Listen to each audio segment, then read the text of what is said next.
right, so tonight we just have one goal. And what we are doing is we are getting a timeline in our minds for what is happening in the overall scheme of the Old Testament. All right? We're not digging in deep to the minor prophets tonight because I think we need to set this context. And if we do this legwork now, it's going to help us as we get into our study of the minor prophets. So, your assignment for this Wednesday night was to have read in the New Testament, Acts chapter 13, verses 16 through 42. Why did I have you read Acts 13, 16 through 42? It's a history.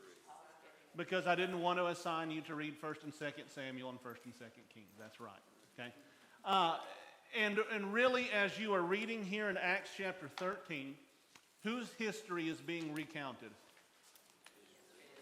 It's the history of the Jews. That's right, okay? Where does Paul begin their story in Acts chapter 13? Ma'am? Just before the wilderness. There you go. He begins at the Exodus. Okay? So we are skipping over a long period of time, right? But this is really when the nation starts to become a nation in their exodus out of Egypt. Who are the main figures, perhaps the main figure that we're missing out on by picking up in Exodus? Abraham, but of course if you read through the rest of Acts chapter 13, Paul understands his audience is already well acquainted with Abraham, seeing as how he calls them the sons of Abraham. All right. What period of time in Acts chapter 13 followed Israel moving into the promised land of Canaan? The period of the Judges, that's right, and that's what is addressed there in Acts chapter 13.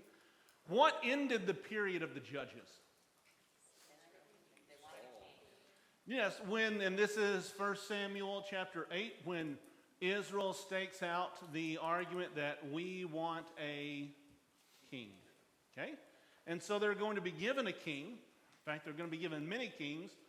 But who were the first two earthly kings of Israel, the two kings that are referenced in Acts chapter 13? Saul and David, that's right, who were the first two kings of Israel. All right, so Exodus out of Egypt.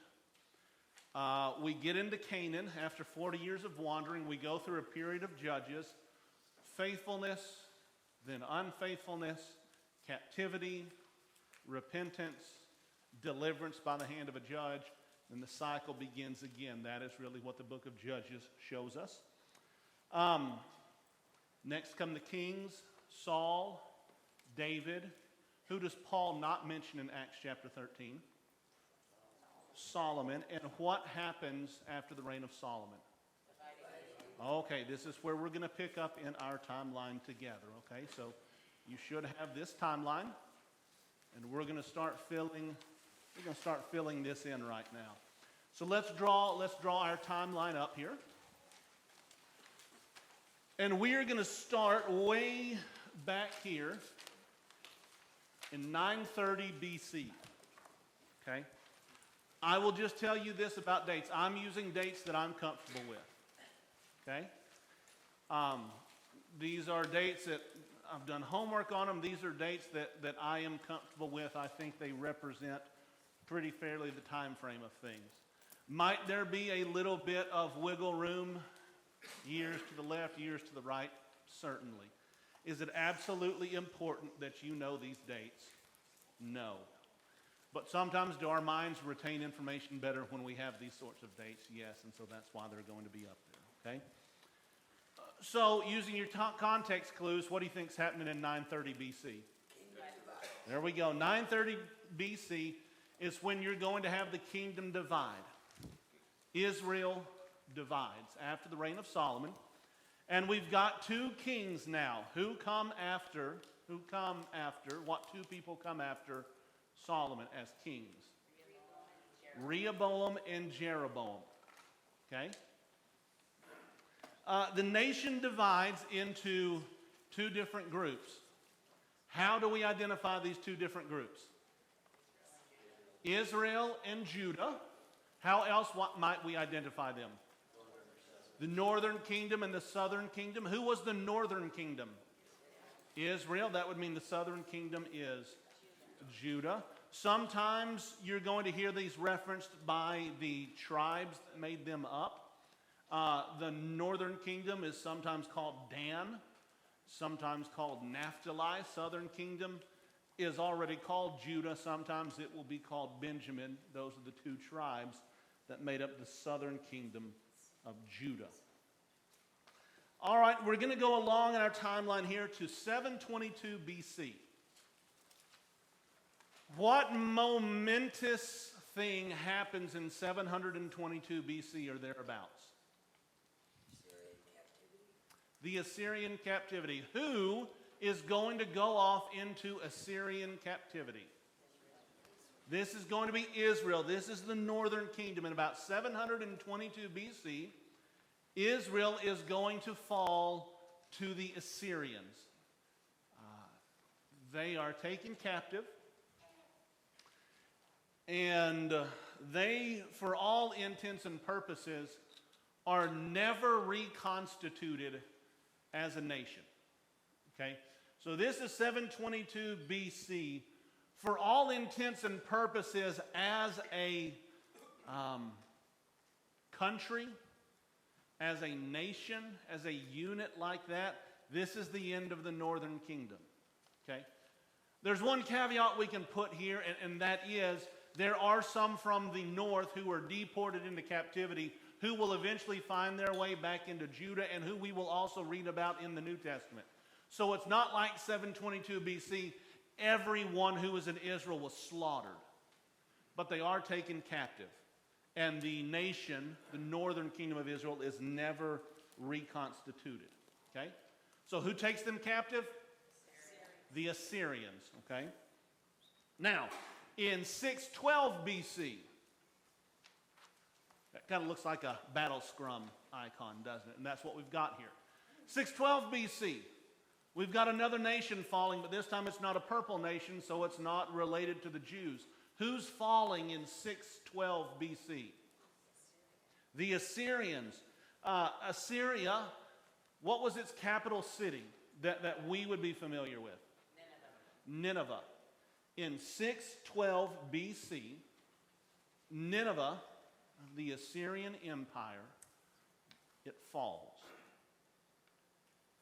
Bonus points, gold star. What country does Assyria fall to? Babylon. The Babylonians, that's right. Who is the king of the Babylonians that overruns Assyria? It is not Nebuchadnezzar. Not Nabonidus. Nabopolassar. There will be a spelling test later. Nabopolassar, who is the father of Nebuchadnezzar. Okay? The father of Nebuchadnezzar. Okay? So 612 BC, Nineveh, the Assyrian Empire, is going to fall. They fall to the Babylonians. Okay? And this is early on in what is called the Neo-Babylonian Empire, if that interests you at all. This is really where the Babylon that we talk about in the Bible, this is where they really come on the map. 612 BC, they overrun the Assyrians. Now they're on the world stage. Shortly after this, in 606 BC and in 597 BC, what are these same Babylonians going to do? Siege and conquer Jerusalem. They are coming to Jerusalem. 3 times the Babylonians are going to come against Jerusalem. The first time is going to be in 606 BC. This is under the reign and the rule of Nebuchadnezzar. The second time is going to be in 597 BC. And again, this is Nebuchadnezzar coming a second time against Jerusalem and Judah. 2 Kings chapter 24 details both of these incursions into Jerusalem. You might just make yourself aware of this. Each time Nebuchadnezzar is coming against Babylon, he is going to take some people back with him. Who's going back in the first incursion? That first time he comes in 606 BC, who is he bringing back to Babylon? Who are they? Daniel. Hananiah, Mishael, Azariah, that we know as Shadrach, Meshach, and Abednego. That's how they end up in Babylon, 606. Who is taken to Babylon with the deportees in 597 BC, the second time that Nebuchadnezzar comes against Jerusalem? Ezekiel. Ezekiel. It's going to be 597 BC. That becomes important and that becomes helpful when you do your nightly study of Ezekiel, like I know everyone does every night before bed. You like to read Ezekiel, a very calming book that is dripping with sarcasm. But if you read the first couple of chapters of Ezekiel, being able to pinpoint that in 597 BC is when Ezekiel was taken captive, that helps you begin to date and to understand what's going on in the entire book of Ezekiel. We've covered the two times Nebuchadnezzar has come. The city and the nation still remain. But in 586 BC, what happens? Destroyed. Here we go. This is when the southern kingdom, Judah, falls. This is when Nebuchadnezzar marches on Jerusalem, destroys the walls, destroys the temple, takes everybody captive except the poorest of the poor, leaving them in the land. But for all intents and purposes, the southern kingdom is laid waste and depopulated by Nebuchadnezzar and the Babylonians. This is around the time that Habakkuk is prophesying. We've been studying that on Sunday mornings in some of our lessons. Remember, the righteous shall live by faith. God said when the Babylonians come in, what do? Go with them. Do not do what? Don't fight with them, and especially don't what? Don't go to Egypt. All right? That's all this time period right here. Okay, so this is where Habakkuk is lining up. That's 586 BC. Nebuchadnezzar and the Babylonians overpower Jerusalem and destroy it. Here's a date for us, though. Something big happens in 539 BC. This is another one of our orange conflict keys. What happens in 539 BC? Wild guess. Babylon falls, right? This is going to be recorded at the very end of Daniel chapter 5. This is, you remember the story in the book of Daniel, the handwriting on the wall? Mene, mene, tekel, upharsin, your king, you've been weighed in the balances and found wanting. Your kingdom will be taken from you, given to another, right? All of that. That's what's happening here in Daniel chapter 5 in 539 BC. This is Babylon falling to the Medes and the Persians. Who receives the kingdom? Do you remember Daniel chapter 5 and verse 31? He also sings for Hootie and the Blowfish. There you go, Darius. There you go. I knew somebody would get that one right. Darius, Darius, however you want to pronounce it, receives the kingdom. But this is called the Medo-Persian Empire. At times you're going to have co-regents, two kings ruling at the same time. You've got Darius the Mede, and you've got who alongside of him? Cyrus the Great. Okay, and what is Cyrus going to do here around 539 BC? He repatriates. It tells the Jews. Yeah, he's going to tell all of those Jews in 536 BC to go home. If you want to go home, go home. All right, that's going to be the end of 2 Chronicles chapter 36. This is Jeremiah 25. This is also Ezra chapter 1. Cyrus's decree for the Jews to go home. And build a temple. Well, yeah. Got to get there 20 years later. But that's what he told them to do. Yeah, go home and go build the temple, and then it's going to take them a little while, but Jan's right, they get it done. About 516 BC, that temple is going to be rebuilt. Here's why these two dates here are important. Add 70 to 516, and what do you get? 516 plus 70 is 586 BC, which is when the Babylonians marched on Jerusalem in 516 when the temple is rebuilt 70 years later. So you've got 70 years between the destruction of the temple and the temple being rebuilt. 606 BC is when Nebuchadnezzar first comes in and starts to depopulate the land. 70 years later, in 536 BC, what does Cyrus say? Go home. Jeremiah chapter 25, the Jews were told what? You will accomplish how long in the horrors of Babylon? 70 years. And then when 70 years are up, God says, I will do what?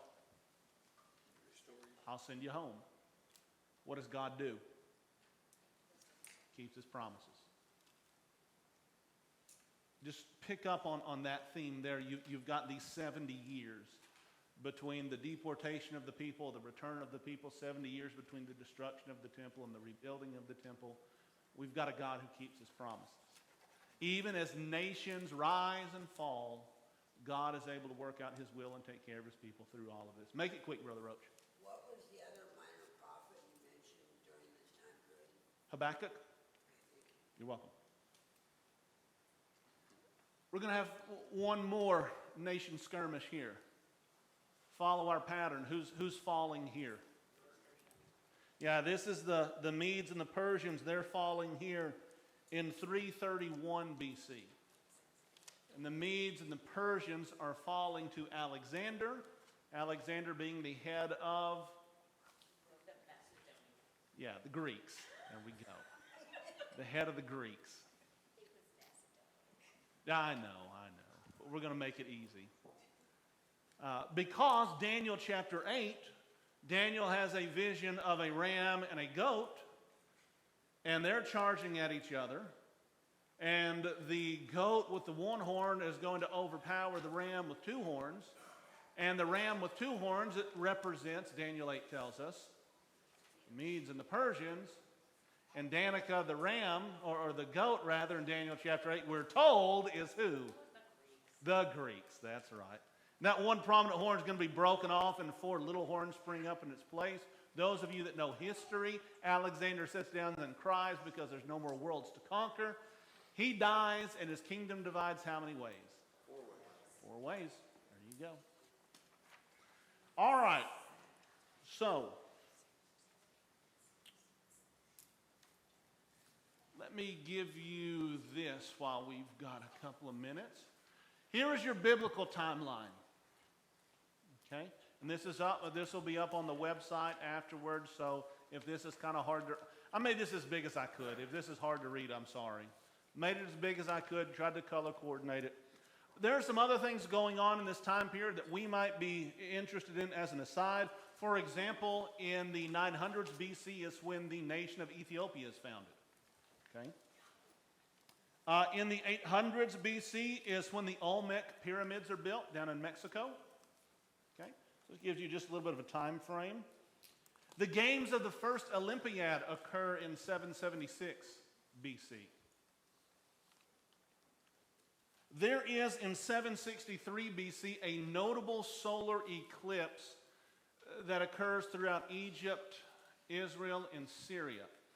This date is pretty solid because of the astronomical calendar that we're able to go and to track. It's pretty well certain that as we reckon time, there was this solar eclipse that happens in 763 BC. This is important because this is an event, an astronomical event that was recorded not only by at least one biblical writer, it seems, but is recorded by a host of non-biblical sources as well. So this just kind of helps us begin to date where we are in different documents here in ancient history. Japan is founded in the 660s BC. In 600 BC, the Hanging Gardens in Babylon, one of the 7 wonders of the world, they are constructed in 600 BC, so that is 6 years after Babylon and Nebuchadnezzar begin to come after the Jews there in Jerusalem. In 580 BC, the Isthmian Games in Corinth begin. You've got the beginnings of Buddhism that happened in 528 BC. Confucius dies in 479 BC. Hippocrates is born in 460 BC. Why is Hippocrates notable? Medicine, father of medicine, the Hippocratic oath that doctors take today and things like that. Plato is born in 428 BC. And the origins of London occur in the 400s BC. So this just kind of gives you where we are in just the overall world timeline, even from a secular perspective.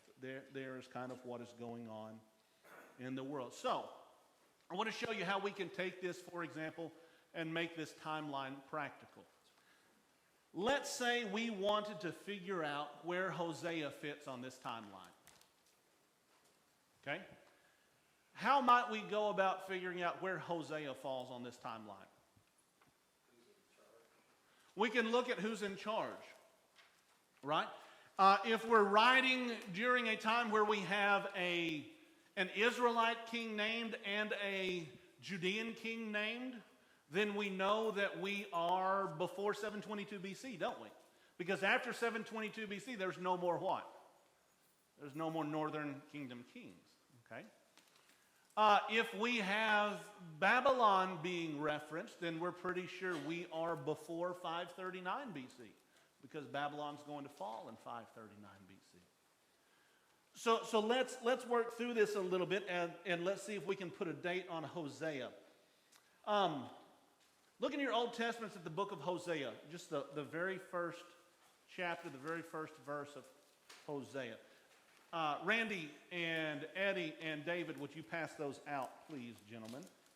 And while they are passing out a sheet of paper to you, let's all go look at Hosea chapter 1. Hosea chapter 1, verse 1. The word of the Lord which came to Hosea the son of Beeri during the days of Uzziah, Jotham, Ahaz, and Hezekiah, kings of Judah, and during the days of Jeroboam the son of Joash, king of Israel. So we know we're before when? We're before 722 BC because we've got Israelite kings named here. All right. Hold off just a second on that. We're going to come back to it. And here's where this kind of helps us out. Here's your map.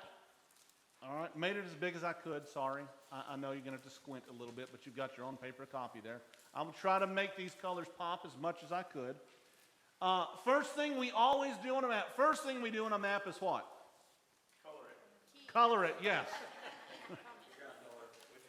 We got to figure out our directions, right? And so this map is oriented just like we would expect it to be oriented. North is up, south is down, west is left, and east is right. Said that right, even though you're turned around. Yeah, we're good. Okay. All right, what is our big body of water? Your left or my left? Mediterranean Sea. That's right, that is the Mediterranean Sea. The Mar Mediterranean. Yeah, there we go. Mar. Mar Grande. Big sea. All right. You got the Sea of Galilee up here, right? We are more familiar with the Sea of Galilee in the New Testament and the ministry of Jesus, right? And then the body of water that flows, or that is formed from the flow southward of the Sea of Galilee is what? The Dead Sea. Right. The Jordan River is what, right, feeds into the Dead Sea. Very good. All right. So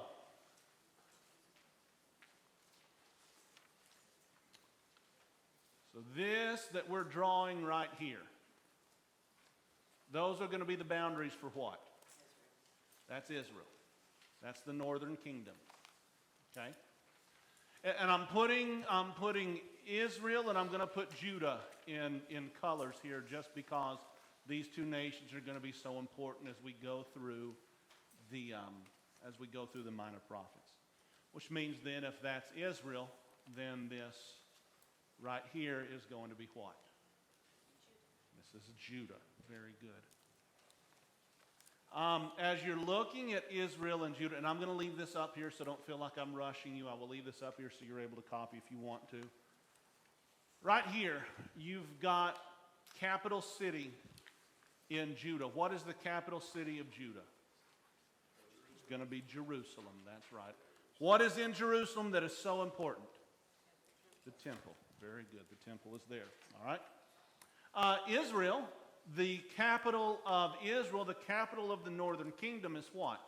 Samaria. The city of Samaria. That is why oftentimes in the prophets, instead of using the name Israel, they will use what name? Samaria. The name Samaria. When you see references to Samaria, 9 times out of 10, that's going to be a reference to what?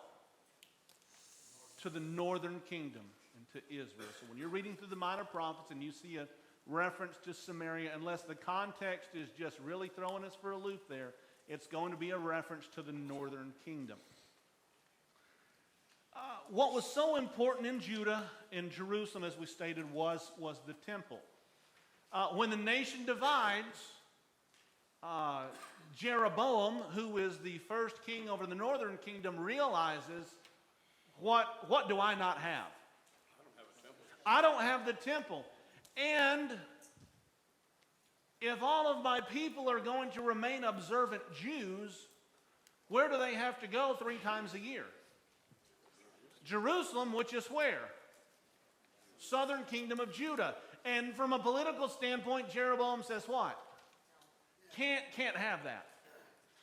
They're going to go back, and they're not going to come back, and I'm going to lose my nation. And so, if you're Jeroboam, you're coming up here to 2 cities, and what are you placing in these 2 cities? Golden calves. Where do we remember the golden calf from? The wilderness wanderings. Here is the northern kingdom repeating a very bad episode in the history of the Jews. And in these 2 cities, Jeroboam is going to set up a golden calf, which is the southern city here. Bethel, that's right. And the northern city? Dan. So what is Jeroboam strategically doing here? Yeah. You're going to be close to one or the other, right? And in that we're putting this golden calf, one in Dan and one in Bethel, especially the one there in Bethel, you have no reason now to go where? You have no reason to go to Jerusalem because our temple is right here, smack on the way to Jerusalem. All right? There's one other notable city we should mention right now in Judah. That's down here right above your map legend. And it's going to be the little city of Beersheba. And the only reason I bring that up is what 2 Israelite cities are often mentioned in close proximity to each other. Dan and Beersheba. And now as you look at the map, why? That was the whole of Judah. That was the entirety of the United Kingdom at one point. From Dan to Beersheba. From the top of the north to the bottom of the south. This was the land that God had promised and the land that they got. Over here in the southeast corner of Israel, you're going to have the city of Gilgal. Okay, that's going to be mentioned a few times in the minor prophets, the city of Gilgal. Now come up with me, let's do this. Up here. What's this up here? There you go, good. That is Phoenicia, country of the Phoenicians. What is going to be the notable city up here in Phoenicia? Tyre. Sidon is going to be farther north. That's going to become more important in the New Testament. Tyre, especially as we're in the minor prophets, is the one that's going to be really important to us. So here is Tyre in Phoenicia. Moving clockwise there as we move over into this area, what nation is this going to be right up here? Who wants to be brave and take a guess? Syria. Very good. That's Syria. Also called Aram. A-R-A-M. So you will see them called as the Syrians, or especially if you're reading in a Spanish Bible, they're going to be called the Arameans. Arameans. Yep. South of there, you have the city of Gilead. We know from the verse and the song there is a balm in Gilead. That's right. Moving down from there, what country do we encounter next just to the south of Gilead? There you go. Ammon and the Ammonites. This is their country.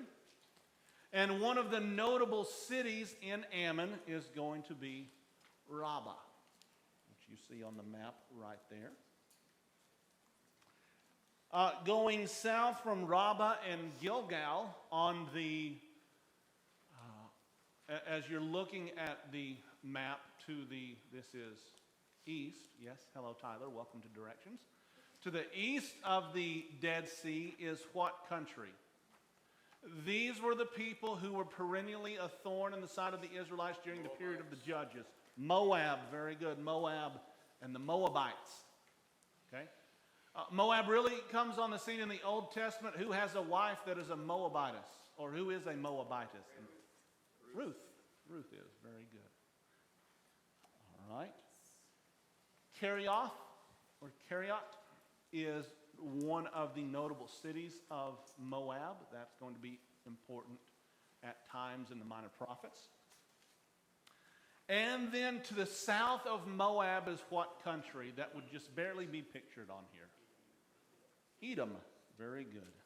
The Edomites. Edom and the Edomites. And let's see here. What do we have next? Oh yeah, to the west. What's this little strip over here? Yeah, that's Philistia. That's where the Philistines are. Right? Who's the notable Philistine in the Old Testament? Goliath. Very good. And what are some of the cities of the Philistines? Do you remember? Ashdod. Very good. Ashkelon. And then one name that we would still remember today because it pops up in politics. Gaza. Very good. Gaza, which is going to be right about there on the map.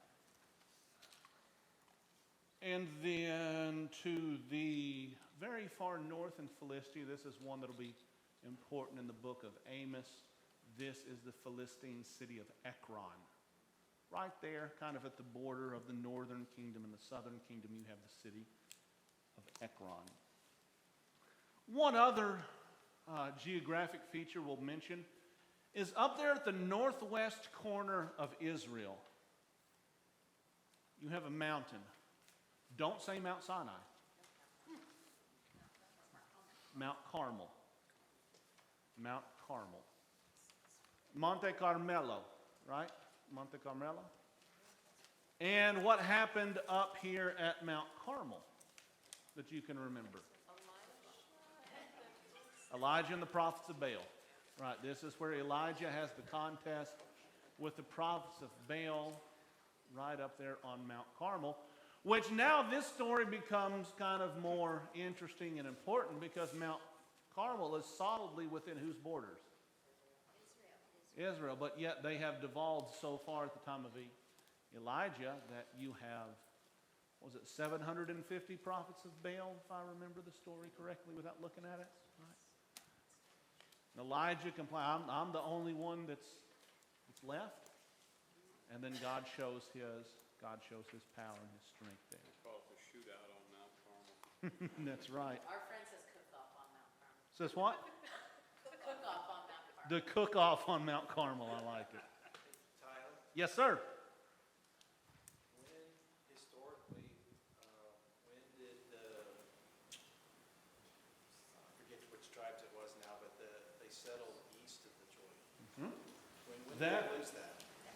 What? That is going to be Manasseh? half the tribe of Manasseh, Reuben, is it Gad?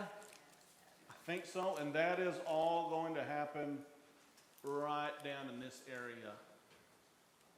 What was the question, Tyler? About the 2.5 tribes that settled east of the Jordan River, right? As they're going into the promised land, 2.5 made a request, could we settle on the other side of the river?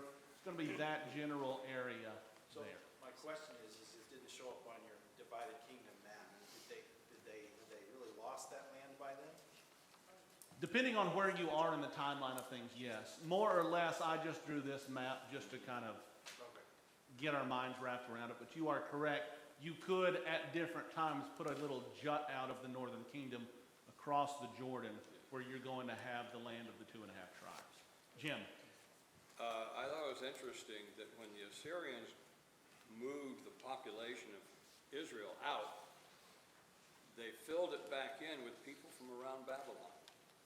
Yeah, so when you're dealing with the Assyrians and the Babylonians, they had two different methods of overtaking nations. And when the Assyrians come in, they depopulate you and they move you somewhere else, and then they move other people that they have depopulated into where you were. And they had trouble with Babylon, so Correct. it was a reasonable swap for them. And then the Babylonians, when they come in, they're going to deport you, but they will often deport you to their place and bring in their people to settle in your place, which provided a little bit more stability than the ideas of the Assyrians, but that's your political science for the night. Southwest of Jerusalem, 12 miles southwest of Jerusalem, it's a little city called Tekoa. Tekoa. And Tekoa is going to be important in the book of Amos because that's where Amos is from. Amos is from Tekoa, but we'll learn something interesting about that in a couple of weeks when we get further into the book of Amos. So come back here to our timeline. We were trying to figure out where Hosea fits, right? Okay. But we knew that since we had references to southern kings and northern kings, that Hosea falls square on this timeline. Early on the left. Yeah, he's got to be before 722 BC because he is prophesying in the days of northern and southern kings. All right? So then when he is prophesying to, and as you go through and read Hosea, we could pull out this. He's going to often prophesy to and about Samaria. And Hosea 13 is going to end with a message about Samaria falling. So who is Hosea prophesying to? Northern Kingdom. All right?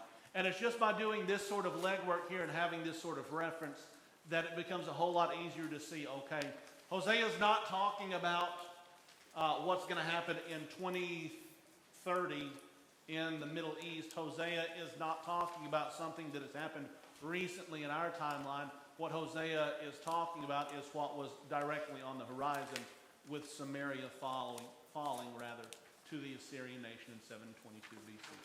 Travis.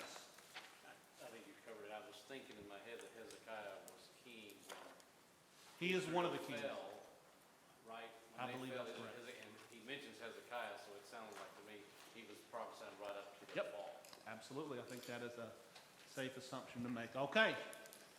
So you've had the map. We've got our timeline. Don't leave them in your pew. If you want to trash them when you get home. Okay? Tuck them in your Bible. Tuck them in there. We will be referring to those frequently throughout class. And here's the good news. You don't have to hear me again on the minor prophets for 2 weeks. Next Wednesday night is our gospel meeting. The Wednesday night after that, October 4th, is our first Wednesday night of the month. That's our singing night. So you have 1, 2, 3 weeks to read the book of Amos. Okay? And as you read through the book of Amos, I've got 3 questions for you. Okay? Number one, what is the time frame of the book of Amos? Right? That's what you're looking for. Number one, what is the time frame of the book of Amos? Number two, who is the original audience of the book of Amos? Number two, who is the original audience of the book of Amos? And number three, how would you divide the book? And don't say by chapters and verses. Okay? Someone already thought of that. Read through, and what I mean by that is don't even pay attention to the chapters and verses. Right? Because it wasn't originally written with chapters and verses. Read through and kind of find out where you would divide the text, how you would group it together. I think Amos lends itself pretty well to being grouped into a couple of different sections. So be paying attention to that as you read. Here's one trick I found. You don't have to do this. But I sat down one day and I typed out the entire book of Amos on the computer. And then I printed it out. And that way I can make notes on paper without making notes in my Bible that I may come to regret later when I inevitably change my mind. Right? Maybe you print it out on paper and you mark it up that way. That might help you before you go in and make permanent notes in your Bible, because I always hate going back and trying to fix permanent notes in my Bible. All right? So here you are for October 11th. Read Amos. Answer these three questions. This stuff will all be posted up on the website, Lord willing, in the morning. Thank you for your time. Thank you for your attention. Appreciate it.